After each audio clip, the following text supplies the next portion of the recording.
नमस्कार मित्रों, आप सभी का एक बार फिर से शिवांश की भक्ति चैनल पर स्वागत है। हमारे चैनल से जुड़ने के लिए आप सभी का बहुत बहुत धन्यवाद। मित्रों, इस वीडियो में हम आपको किन्नरी साधना के बारे में बताने वाले हैं। लेकिन इस साधना को जानने से पहले हम किन्नरी से संबंधित कुछ अन्य तथ्य को जान लेते हैं। मित्रों, किन्नरी की उत्पत्ति के बारे में कहा जाता है कि वे ब्राह्म की छाया अथवा उनके पैर के अंगूठे से उत्पन्न हुए थे। हिमालय का पवित्र शिखर कैलाश किन्नर का निवास स्थान था, जहां वे शंकर जी के सेवा में रत थे। किन्नर किन्नरियों को देवताओं का भक्ति और गायक कहा गया है। यह यक्षों और गंधर्वों की भांति नृत्य और गायन में प्रवीण होते हैं। किन्नर बहुत सदाचारी होते हैं। आद्या शक्ति मां पार्वती की विभिन्न शक्तियों में से ही एक शक्ति किन्नरी है। यह रूप सौंदर्य और मुहर्रम से परिपूर्ण है। विशेष रूप से शिव और शक्ति के साधकों पर यह शीघ्र प्रसन्न होकर साधक का कायाकल्प कर देती है। मित्रों, की नारियों में रूप परिवर्तन की अद्भुत कला होती है। प्राचीन कला में ऋषियों द्वारा इनकी साधना किया जान का वर्णन भी शास्त्रों में है। किन्नरों में इतनी क्षमता होती है कि यह प्रसन्न होने पर साधक के शत्रुओं का नाश करके हर प्रकार का भोग प्रदान कर सकती है।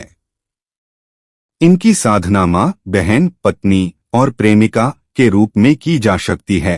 इनकी सिद्धि करने से साधक में मनोबल वृद्धि होती है। साथ ही इच्छा शक्ति इतनी प्रबल हो जाती है कि वह इच्छा मंत्र से भौतिक वस्तुओं को प्राप्त करने सक्षम हो जाता है। शुद्ध हृदय से साधना करने पर इनका वरदान शीघ्र ही प्राप्त हो जाता है। मित्रों, किन्नरों की विशेषता, इस संपूर्ण ब्रह्मांड में अनेक प्रकार का जीवन स्पंदन और योनियां विद्यमान हैं। यद्यपि विज्ञान की दृष्टि में मंत्र वही योनियां अस्तित्व में हैं जो 5 तत्वों से निर्मित हैं, परंतु प्राचीन भारतीय अध्यात्म और तंत्र ज्ञान ने प्रमाणित किया है कि ब्राह्मण में इतर योनियां भी है जो सूक्ष्म रूप में विद्यमान है। यह सत्य है, चाहे हम इस तथ्य को स्वीकार करें या ना करें। यहाँ यह स्पष्ट करना भी आवश्यक है। योनियों में कुछ अत्यंत सद्गुणों से युक्त हैं और कुछ दुर्गुणों वाली भी हैं। ऐसी नकारात्मक शक्तियों से रक्षा भी आवश्यक है। इन विभिन्न योनियों में भी यक्ष, यक्षिणी, अप्सरा, गंधर्व, किन्नर एवं किन्नरी आदि हैं। इनमें से शुभ की नारियां सदैव ऐसे साधक की प्रतीक्षा करती हैं जो समुचित साधना विधान के मध्य से उनका आह्वान करें और वह अपनी सुभिता साधक को प्रदान करें। किन्नरी प्रसन्न होने पर साधक को प्रचुर धन, ऐश्वर्य प्रदान करने में सक्षम हैं। यह साधक को उसकी धारणा के अनुसार ही फल प्रदान करती हैं। किन्नरी की तरह एक बिधरी योनि भी, जिसका वर्णन प्राचीन ग्रंथों में मिलता है। इस यानी की स्त्रियां अपूर्व पांडे दक्ष मानी जाती है। इसकी साधना से साधक अतुलनीय विद्वान हो जाता है। तो चलिए आपको पुष्प किन्नरी साधना के बारे में बतलाते हैं। मित्रों, पुष्प किन्नरी साधना एक दिन की साधना है जो बहुत ही ज्यादा सरल है और बहुत ही जल्दी सिद्ध हो जाती है। यह साधना बहुत ही शीघ्र फलदायी है, सिद्धि प्रदान करने वाली है। साधना अत्यंत सरल है, लेकिन इस साधना को बहुत ही गहरी भावना के साथ करना चाहिए, तभी फलित होती हैं। मित्रों, पुष्प किन्नरी साधक को सभी प्रकार का सुख प्रदान करती है और उसकी हर आज्ञा का पालन करती है। अगर कोई साधक चाहे तो इसके मध्य बहुत शक्तिशाली और बलवान भी बन सकता है। यह साधना धन प्रताप के नए नए मार्ग उत्पन्न कर देती है, जिससे साधक आजीवन ऐश्वर्य में जीवन जीता है। यह समय समय पर साधक को उचित मार्गदर्शन भी देती है।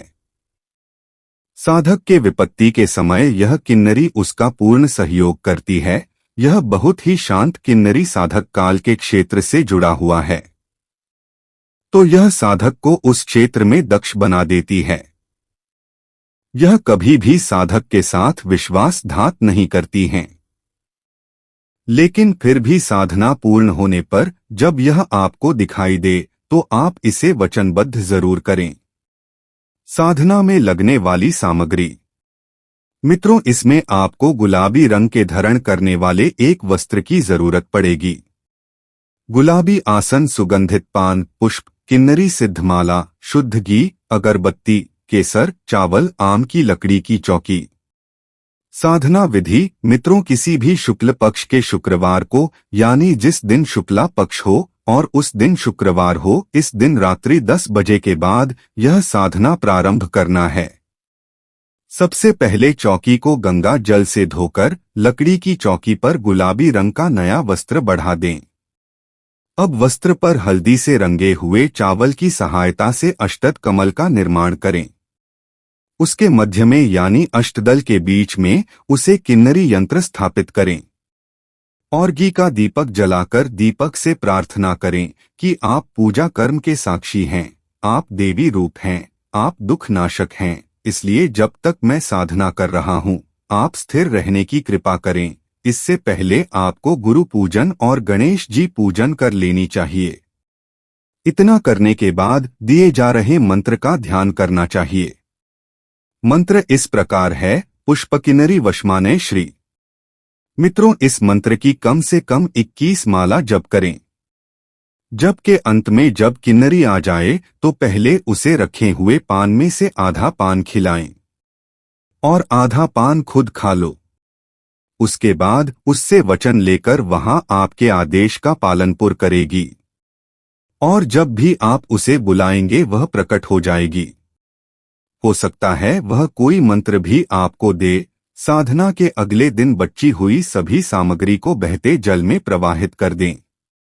लेकिन एक बात को हमेशा याद रखें कि इस साधना प्राप्त वरदान का आप कभी भी दुरुपयोग न करें, अन्यथा इसका परिणाम आपको भुगतना ही पड़ेगा।